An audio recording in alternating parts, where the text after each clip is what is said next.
The Aesop for Children by Aesop. The Mice and the Weasels. The Weasels and the Mice were always up in arms against each other. In every battle the Weasels carried off the victory, as well as a large number of the Mice, which they ate for dinner next day. In despair the Mice called a council, and there it was decided that the Mouse army was always beaten because it had no leaders. So a large number of generals and commanders were appointed from among the most eminent Mice. To distinguish themselves from the soldiers in the ranks, the new leaders proudly bound on their heads lofty crests and ornaments of feathers or straw. Then, after long preparation of the Mouse army in all the arts of war, they sent a challenge to the Weasels. The Weasels accepted the challenge with eagerness, for they were always ready for a fight when a meal was in sight. They immediately attacked the Mouse army in large numbers. Soon the Mouse line gave way before the attack, and the whole army fled for cover. The privates easily slipped into their holes, but the Mouse leaders could not squeeze through the narrow openings because of their headdresses. Not one escaped the teeth of the hungry Weasels. Greatness has its penalties.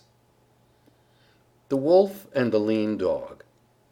A wolf prowling near a village one evening met a dog.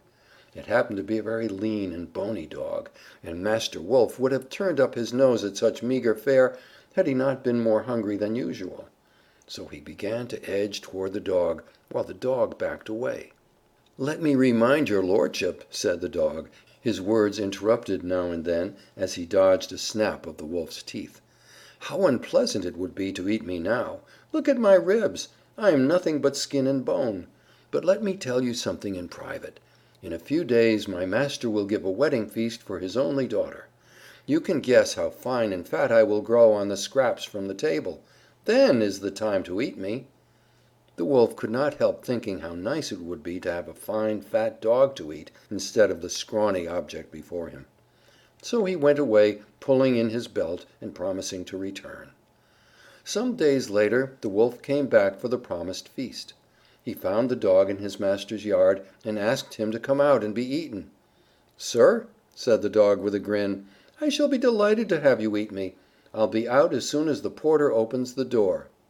But the "porter" was a huge dog whom the Wolf knew by painful experience to be very unkind toward wolves.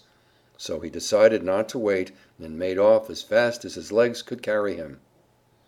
Do not depend on the promises of those whose interest it is to deceive you. Take what you can get when you can get it. The Fox and the Lion.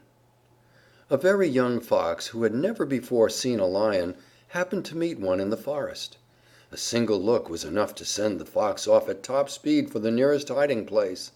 The second time the Fox saw the Lion, he stopped behind a tree to look at him a moment before slinking away. But the third time the Fox went boldly up to the Lion and, without turning a hair, said, "Hello there, old top." Familiarity breeds contempt. Acquaintance with evil blinds us to its dangers. The Lion and the Ass. A Lion and an Ass agreed to go hunting together. In their search for game the hunters saw a number of wild goats run into a cave, and laid plans to catch them.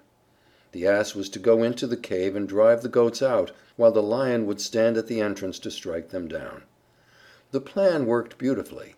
The Ass made such a frightful din in the cave, kicking and braying with all his might, that the goats came running out in a panic of fear, only to fall victim to the Lion. The Ass came proudly out of the cave. "Did you see how I made them run?" he said. "Yes, indeed," answered the Lion, "and if I had not known you and your kind, I should certainly have run too." The loud-mouthed boaster does not impress nor frighten those who know him. End of section 14.